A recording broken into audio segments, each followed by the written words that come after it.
Greetings, dear people of God at Trinity and beyond, beloved friends.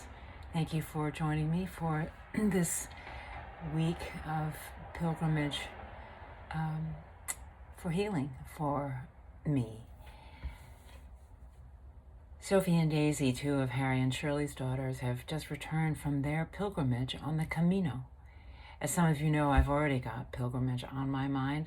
Some memories of the Camino pilgrimage have been flooding my heart, especially in the midst of all the waiting these days brings, staring at tiles in the ceiling depicting cherry blossoms and blue skies. How many of you have walked the Camino de Santiago or have dreamt of it?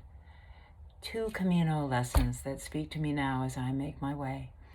It's been a pretty rough, tough day with loss of appetite and weight warnings from the scale at radiation and phone calls with professionals who don't seem to be listening. And so I offer these thoughts to you now. In June of 2014, I walked the northern way of the Camino de Santiago with 12 young adult interfaith leaders invited by my Celtic teachers and dear friends, John Phillip and Ali Newell. Due to everyone's schedules and limited resources, a week was all we could carve out, not the usual 5. We'd all come together to share rituals from our traditions and learn from one another, singing and telling stories, praying and meditating through the days. And yes, there was a lot of dancing. Mine was a combination role of oldest den mother and student. We started at dawn and took a morning break at spots that beckoned for worship and reflection. There weren't as many pilgrims as there are at peak season, but still I noticed them flowing by, their slightly sped up morning pace, perhaps wanting to cover ground before the heat of the day. I know that space, I know that pace. I've been a hiker all my life, but I was a pilgrim then, and now I am a pilgrim again. We carried everything in backpacks, so we let them go when we sat down to worship with sighs of relief. I relished the peacefulness of sitting together, listening, learning, singing chants we had never sung before, but felt that they were familiar anyway, soaking in the sacred thinness of each place. No rush to go to the next town, to lunch, or even to the next best photo op.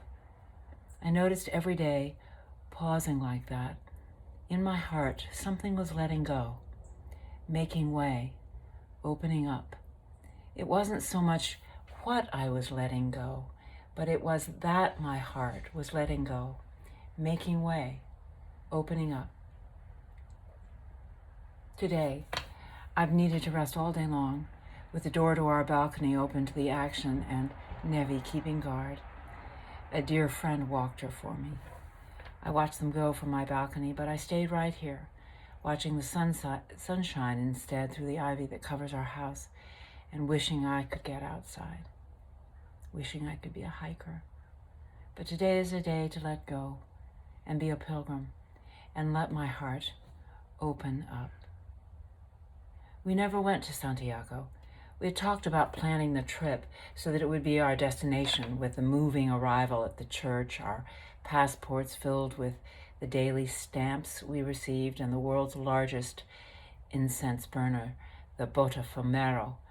But we decided that we would scatter Camino pilgrimages throughout our lives, fertilizing and seeding them, returning us not only to the way, but to the wayside, resting and rejuvenating and letting our hearts open up to the light. I plan to make this that kind of pilgrimage. Amen.